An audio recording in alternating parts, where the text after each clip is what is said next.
Bab 299 Eye of Fear. Ketika King mengangkat tangannya, sesuatu yang aneh terjadi. Ada cincin di setiap jari tangannya. 10 cincin menyala dengan cahaya yang cerah, membuatnya tampak seperti anggota Nouveau Riche. Setelah itu, tongkat kerajaan muncul di tangannya, 2 cincin kuning, 2 ungu, dan 1 jiwa hitam muncul dari sana. Cincin jiwa pertama, kedua, dan ketiga menyala secara bersamaan. Meskipun kontrolnya terhadap keterampilan jiwanya tidak sesempurna Xiao Xiao, dia masih bisa dianggap cukup mahir. 3 garis lampu yang terhubung mendarat di Qin Yuyue. Seluruh tubuhnya mulai bersinar dengan lampu hijau, dan seluruh auranya segera berubah. Di sisi lain Qin Yuyue, Chen Jun mewujudkan perisai berat di tangannya. Bagian atas perisai itu berbentuk persegi panjang, sedangkan bagian bawahnya berbentuk irisan segitiga. Tingginya hampir 2 meter, sebuah perisai menara klasik. Dia tampak menakutkan saat dia mengangkat perisainya. Jiwa bela diri Chen Ju tidak diketahui, tetapi tampaknya meningkatkan kekuatan dan kekuatan jiwanya. Perisainya tertanam dengan 4 permata besar, yang bisa dikatakan oleh para insinyur jiwa membentuk susunan formasi perisainya. Serang, pertahanan, dan peningkatan. Kombinasi ketiga dari Sekte Clyriade ini agak kuat. Selanjutnya, mereka membela anggota tim lainnya saat mereka muncul. Sekte Tang bergerak kurang cepat. Tidak ada yang melepaskan kemampuan yang kuat. Su Sanxi berjalan di depan dengan perisai penyusuan Wu di depannya. Saat dia melihat perisai Chen Jun, dia bahkan berkata, "Ayo, aku akhirnya bertemu orang yang sama." Kedua belah pihak sekarang terpisah kurang dari 30 meter. Di sisi Clyriade Sekte, Qin Yuyue mengangkat pedangnya tinggi-tinggi. Namun, formasi Tang Sekte pecah sebelum dia berhasil memotong pedangnya.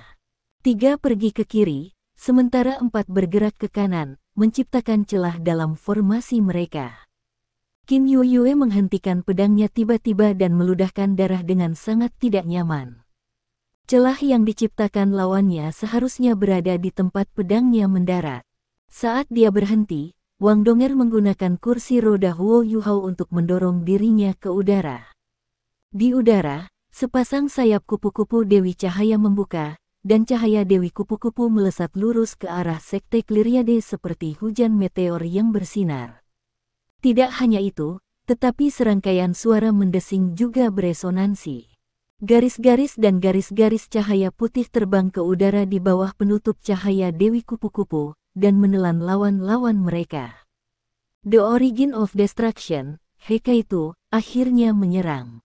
Terlepas dari Heikaitu, sisa dari 7 monster Shrek adalah yang paling mahir dalam pertempuran jarak menengah atau jarak dekat. Bahkan Huo Yuhao tidak terkecuali. Meskipun dia juga seorang insinyur jiwa, dia tidak berspesialisasi dalam serangan jarak jauh. Heikaitu selalu meneliti alat-alat jiwa yang tidak bergerak, dan dia telah belajar bagaimana cara secara akurat menyerang targetnya dari kejauhan. Meskipun dia tidak bisa menggunakan alat jiwa stasioner di turnamen ini, dia masih sangat bagus dalam hal serangan tipe jarak jauh dan luas.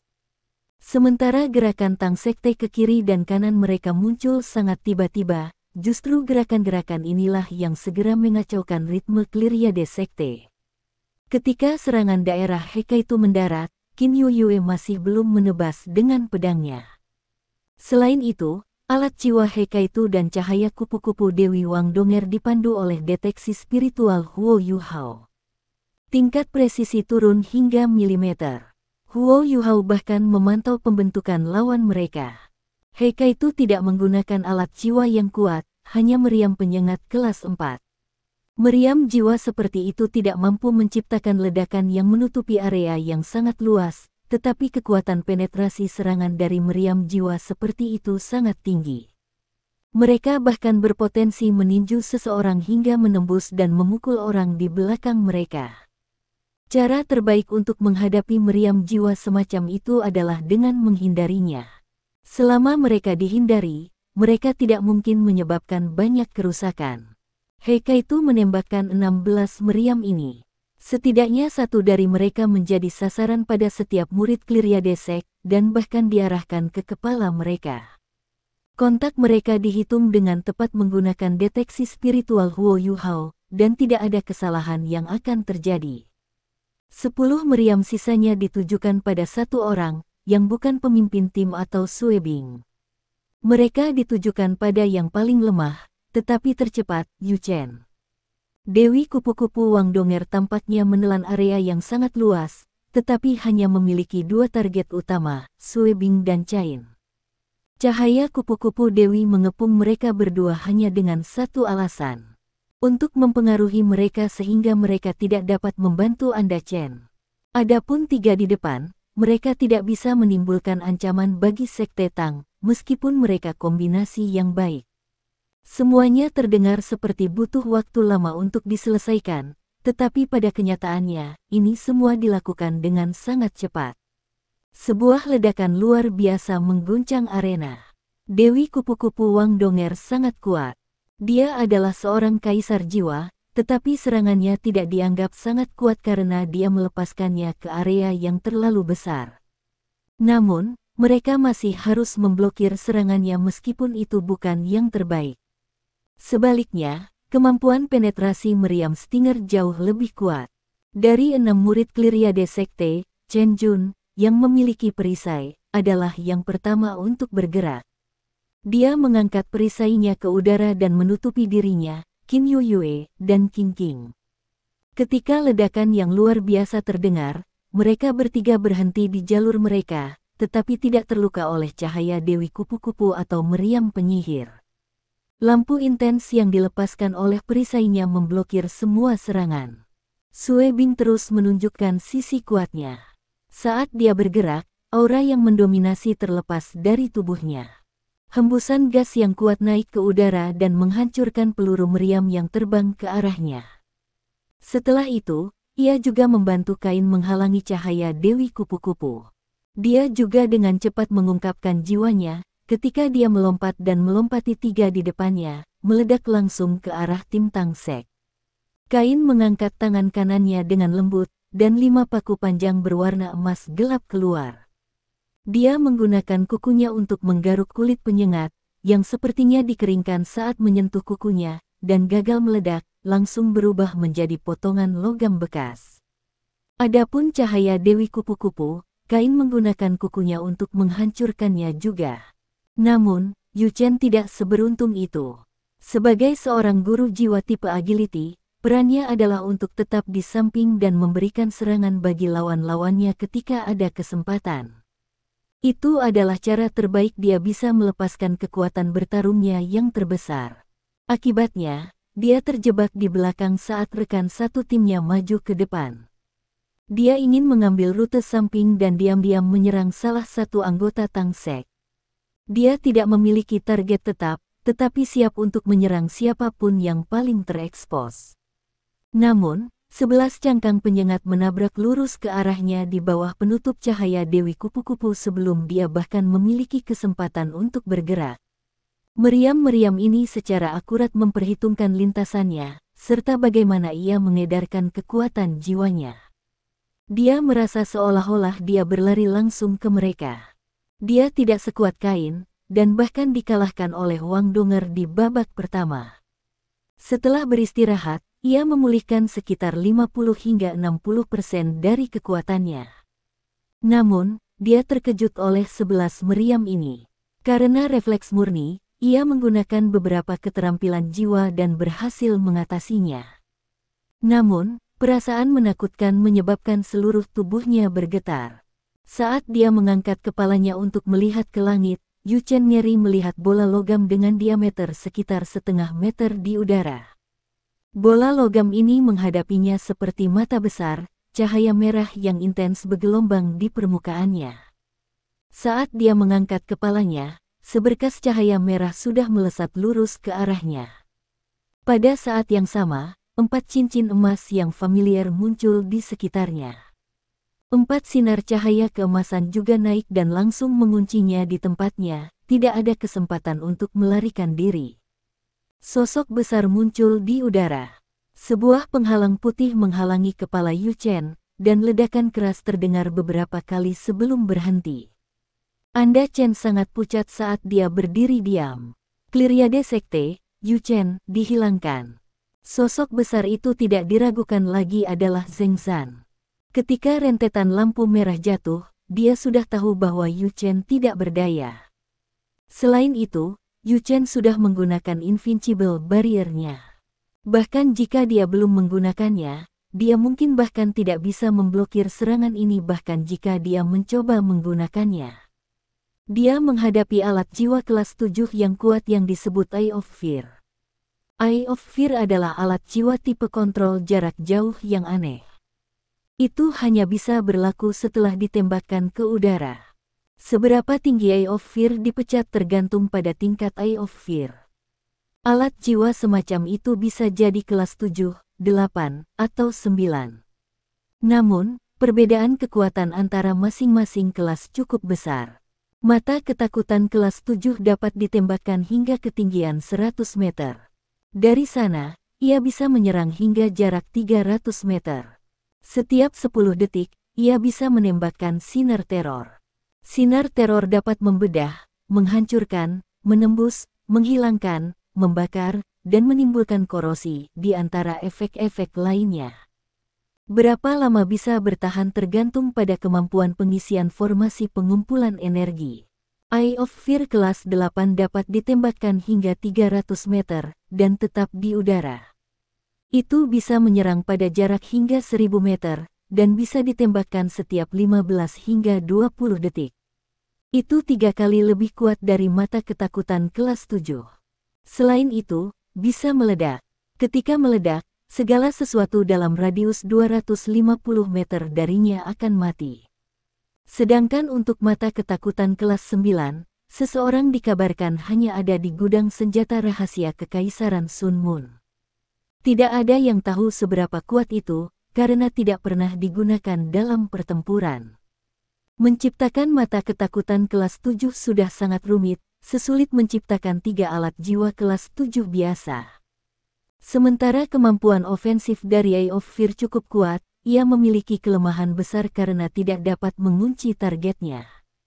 Itu tergantung pada tujuan orang yang menggunakannya. Jika targetnya bergerak, itu akan sia-sia. Sangat penting untuk memprediksi pergerakan lawan seseorang untuk menggunakan alat jiwa ini dengan baik. Sebaliknya, tidak mudah untuk memprediksi pergerakan lawan yang harus ditangani menggunakan Eye of Fear. Seiring dengan kenyataan bahwa sangat mahal dan rumit untuk membuat Eye of Fear, sebagian besar insinyur jiwa kelas 7 tidak mau membuatnya. Kelemahan utama lainnya dari Eye of Fear adalah bahwa itu mudah rusak. Itu akan pecah selama itu dipukul akurat sekali saja, dan kekuatan yang dibutuhkan tidak tinggi. Lebih jauh lagi, Eye of Fear tidak bisa bergerak begitu ia naik ke udara. Itu mendapat julukan setelah itu dibuat. Itu disebut iga ayam yang mengerikan.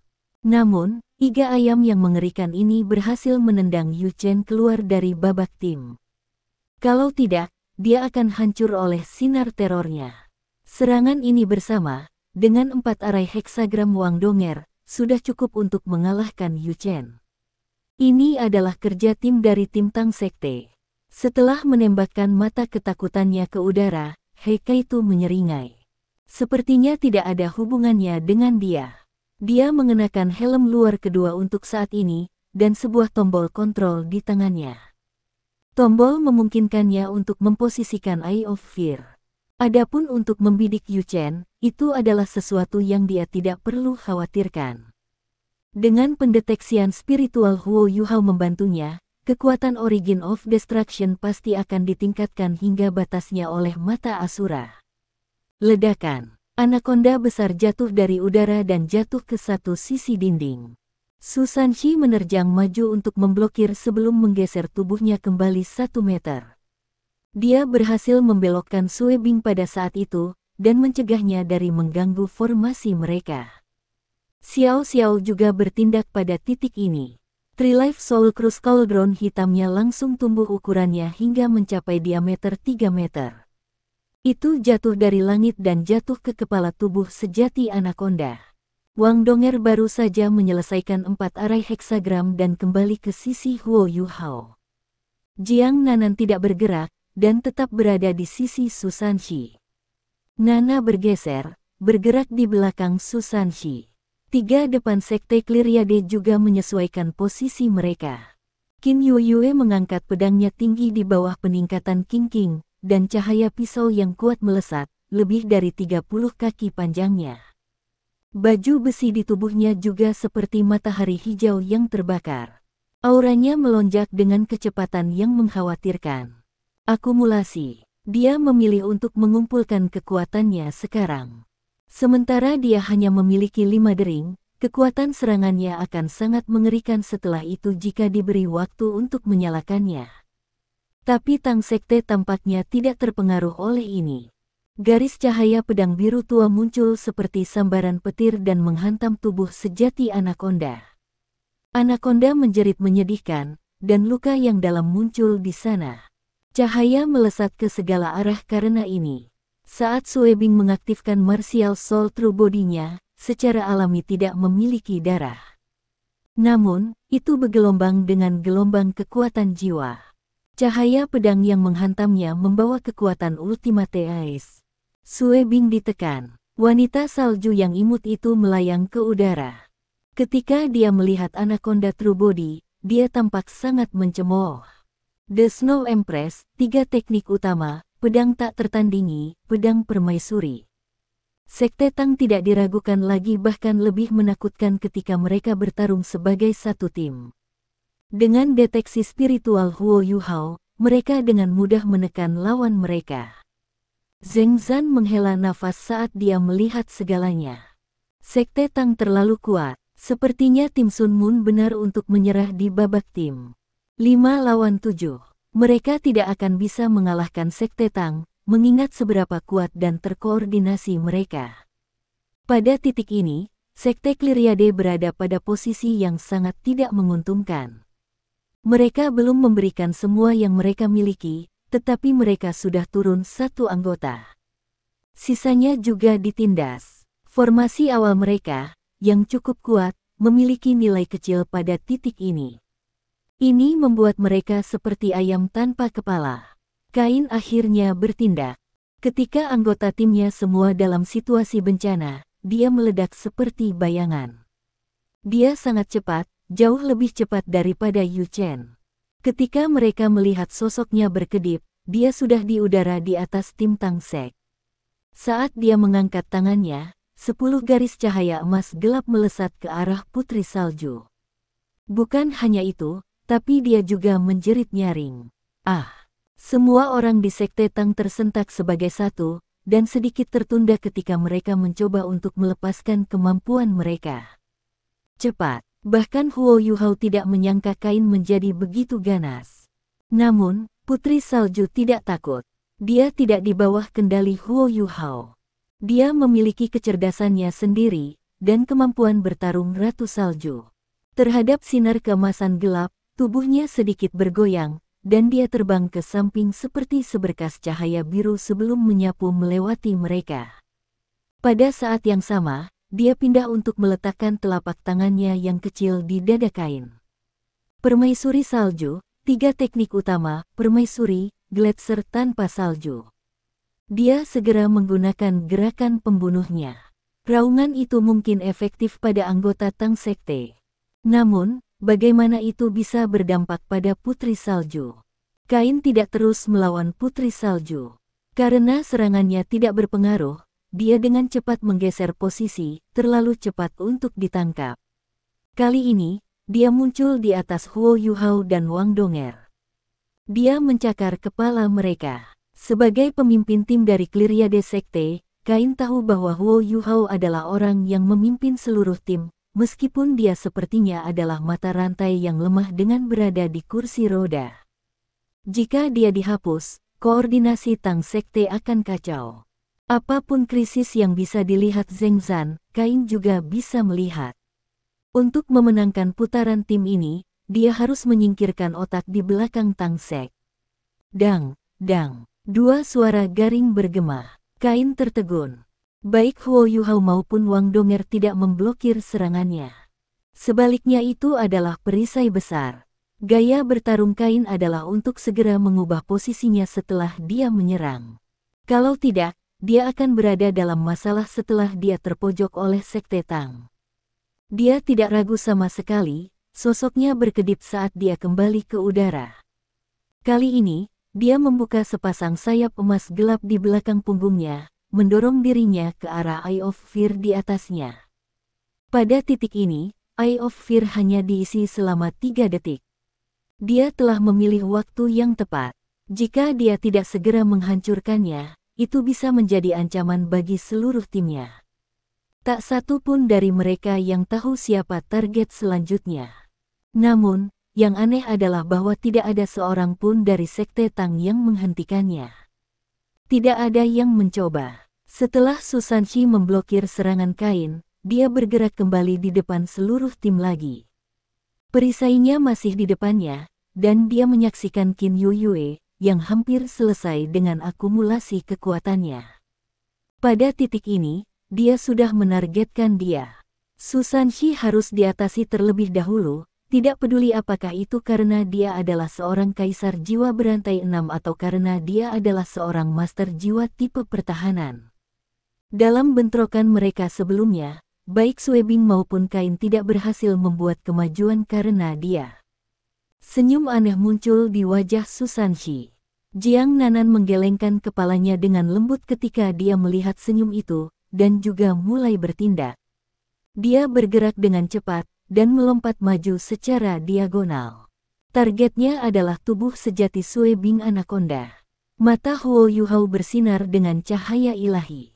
Wanita salju kembali ke sisinya lagi, tetapi dia berhenti di belakang punggung Susanshi. Dia mengangkat tangannya yang kecil dan halus. Wang Donger tahu bahwa cincin dan cincin cahaya biru es terbentuk di tengah tangan kanan putri salju dengan kecepatan tinggi. Apakah dia mengumpulkan kekuatan Gletser tanpa saljunya? Apa yang dia lakukan? Gletser tanpa salju hanya akan memiliki efek yang cukup jika menyerang musuh secara langsung. Namun, Wang Donger hanya sedikit ragu. Dia juga melayang di udara di bawah bimbingan deteksi spiritual Huo Yuhao. Garis-garis dan garis-garis susunan heksagram naik ke udara ketika kedua belah pihak saling bertarung. Target mereka adalah tubuh sejati Anaconda. Suebing sangat disayangkan. Dia sudah pernah dipukul oleh Cil tak tertandingi karena dia ceroboh. Saat ini, dia hanya bisa mencoba mempertahankan Anaconda true body-nya. Rasa sakit yang hebat dan es tertinggi sangat mengurangi kekuatan bertarungnya. Sementara tubuh sejati jiwa marsial kuat, itu bukan tubuh sejati jiwa marsial yang benar. Karena kemampuannya berkurang, dia juga tidak berani menghadapi arai heksagram Wang Donger secara langsung. Dia juga takut untuk bergegas ke depan. Krilife Xiao Xiao, Soul Cruise Cauldron, berkoordinasi dengan heksagram arais Wang Donger untuk menekannya, mencegahnya untuk maju lebih jauh. Pada titik ini, Kain sudah di depan Eye of Fear. Dia mengulurkan tangan dengan cakarnya, akan menghancurkannya. Namun, perasaan aneh tiba-tiba menelan tubuhnya. Kain hanya merasakan ruang di sekelilingnya mendistorsi dengan marah. Cakarnya tidak menemukan apapun. Setelah itu, dia menyadari rentetan lampu hijau yang akrab namun menakutkan itu jatuh dari langit. Kepalanya adalah targetnya. Bagaimana ini mungkin? Kain heran. Namun, dia tidak punya pilihan selain melawan serangan itu. Dia mencakar di udara, menciptakan proyeksi cahaya keemasan gelap. Sayapnya juga terbuka ke rentang maksimum di belakangnya. Namun, sebuah tangan dingin menekan punggungnya tepat saat dia akan menggunakan pertahanan terkuatnya untuk menahan serangan ini. Tak satu pun dari timnya mengharapkan perubahan besar terjadi. Mereka masih akan memiliki kesempatan jika Kain berhasil menghancurkan Eye of Fear. Namun, posisi Kain dan Susanshi tiba-tiba berubah pada saat yang tepat. Pada titik ini, Qin Yuyue menyelesaikan akumulasi dan menebasnya dengan pedangnya. Targetnya sekarang Kain, yang sesaat hilang setelah dia beralih posisi dengan Susan Shi. Tangan dingin itu berisi gletser tanpa salju. Kain tahu dia dalam kesulitan besar. Segalanya terjadi terlalu cepat. Pemindahan dunia bawah yang misterius memiliki efek yang sama dengan teleportasi instan. Zheng Zan pikir dia melihat sesuatu saat segalanya berubah. Tidak ada waktu untuk bereaksi. Semua orang dari Sekte Tang tahu bahwa mereka telah menang. Saat serangan ini dilepaskan, Huo Yuhao juga menyelesaikan serangan lainnya. Cahaya keunguan emas menyala di matanya sebelum Sue Bing menjerit dengan sedih dari jauh. Dia sudah melemah, tetapi tubuh sejati jiwa-jiwanya segera diusir di bawah serangan sok spiritual Huo Yuhao. The Three Life Soul Cruise Cauldron segera dibagi menjadi 3 kuali terpisah sebelum gempa cauldron dilepaskan padanya. Sue Bing terkunci di tempatnya. Pada titik ini, Jiang Nanan sudah ada di depannya, dan dia menendang dadanya. Dia segera diatasi ketika Jiang Nanan dekat dengannya. Bahkan Huo Yuhao percaya bahwa mereka telah memenangkan babak ini. Selanjutnya, Kain pasti akan terbunuh di bawah serangan gabungan dari Qin Yue dan Putri Salju. Gletser tanpa salju dapat membunuh sage jiwa, diberi cukup waktu untuk menumpuk. Kain hanya seorang kaisar jiwa 6 cincin. Kombinasi pemindahan dunia bawah yang misterius dan Putri Salju terlalu kuat. Namun, sesuatu berubah pada saat ini. Tubuh Kain retak saat dia dipukul oleh telapak tangan Putri Salju, sebelum ditabrak lampu pedang. Dia langsung membelah menjadi 3 bagian, yang terbang ke 3 arah yang berbeda.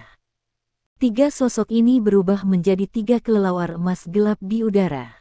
Salah satu kelelawar berubah menjadi biru tua setelah terbang kurang dari 3 meter. Setelah itu, pecah. 2 kelelawar lainnya dengan cepat terbang ke 2 arah yang berbeda. Salah satu dari mereka menuju Huo Yuhao, sementara yang lain terbang menuju Sue Bing, yang ditahan oleh Jiang Nanan. Apa ini? Huo Yuhao juga kaget. Kelelawar yang terbang ke arahnya memiliki lebar sayap 3 meter. Ada cincin melingkar emas gelap di lehernya, dan memekik saat mendekati Huo Yuhao. Pekikan ini menyebabkan Huo Yuhao memasuki trans sesaat. Setelah ini, bagian belakang kelelawar bersinar dengan seberkas cahaya berdarah. Sebuah proyeksi yang tampak persis seperti kelelawar lain muncul dan jatuh ke dada Huo Yuhao. Keterampilan ini 60 hingga 70% mirip dengan boneka manusia Blood Shadow yang Adler gunakan untuk melawan Wang Donger. Meskipun Huo Yuhao sedang kesurupan sesaat, reaksinya masih sangat cepat. Sebuah perisai cahaya besar, setengah transparan menghalangi tubuhnya. Mata kelelawar yang berwarna merah darah tampak dipenuhi dengan jijik. Bukankah Wang Donger memberitahu Huo Yuhao bahwa wayang manusia Blood Shadow tidak bisa mengabaikan segala bentuk pertahanan? Namun, tubuh kelelawar berubah kaku di detik berikutnya. Proyeksi merah berdarah bertabrakan dengan perisai. Itu tidak berhasil menembus, dan bahkan terhuyung-huyung setelah menghantam perisai. Cahaya putih susu muncul di perisai, dan sepertinya membentuk wajah tersenyum. Setelah ini, salinan yang tepat dari proyeksi kelelawar berwarna darah dibelokkan langsung ke arah kelelawar emas gelap. Kelelawar emas gelap berteriak kesakitan sebelum membuat proyeksi cahaya keemasan di belakangnya. Proyeksi ini berubah menjadi bintik-bintik cahaya keemasan yang melonjak ke arah perisai. Untuk kedua belah pihak, lawan mereka menggunakan kemampuan yang sangat aneh.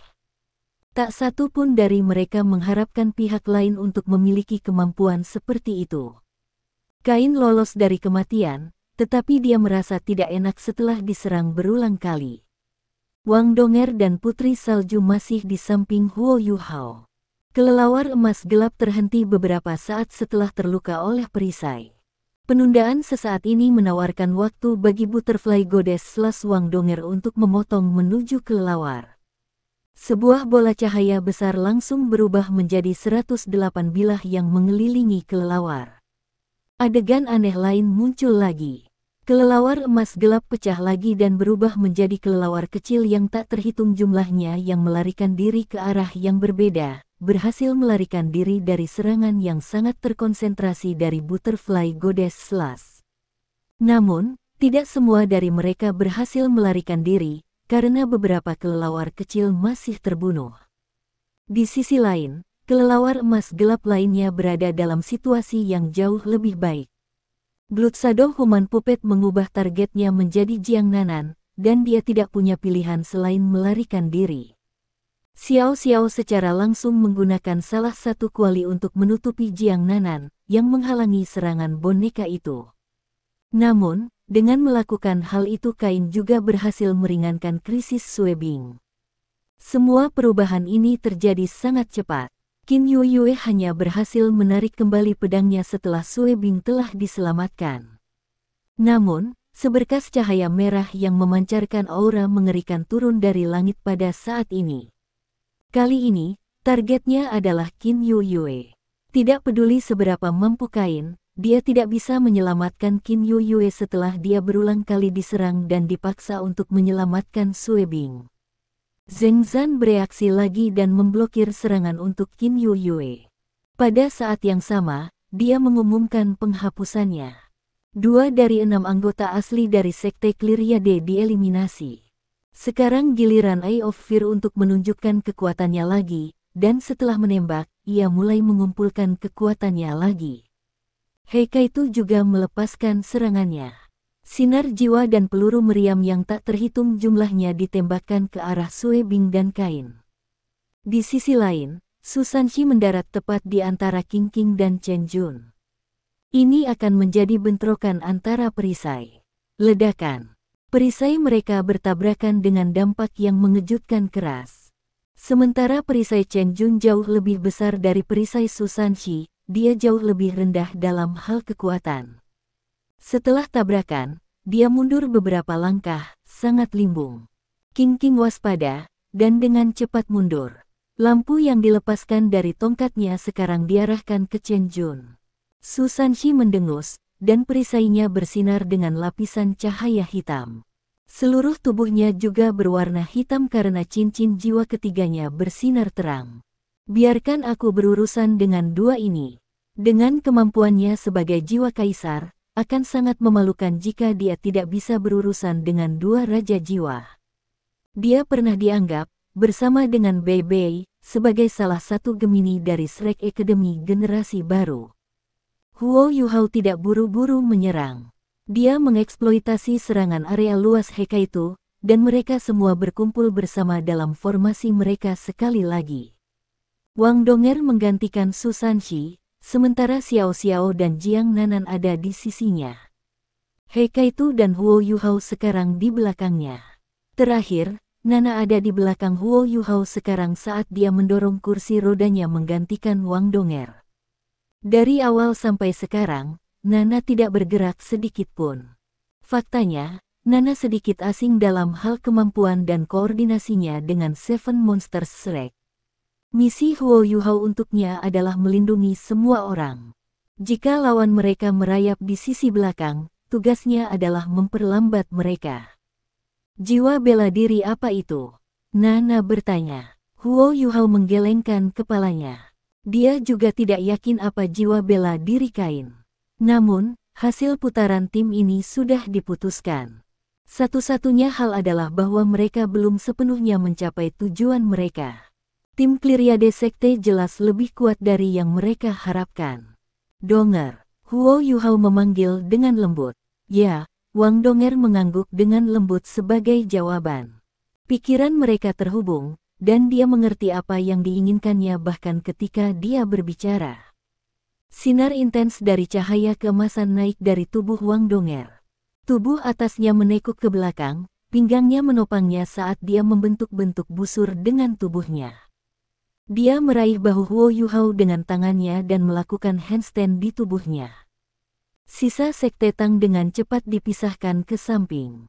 Udara tampak membeku pada saat ini. Garis-garis cahaya menyilaukan yang tak terhitung mulai memuntahkan dari Huo Yuhao dan Wang Donger. Waktu sepertinya berhenti pada saat ini juga. Sayap biru keemasan Radiant Butterfly Goddess berkembang pesat. Hampir seketika, ukuran mereka berlipat ganda. Awalnya, dia hanya memiliki sayap depan dan belakang, tetapi saat ini, ada sepasang sayap hijau jade tambahan di tengah. Mereka halus, berkilau, dan mempesona.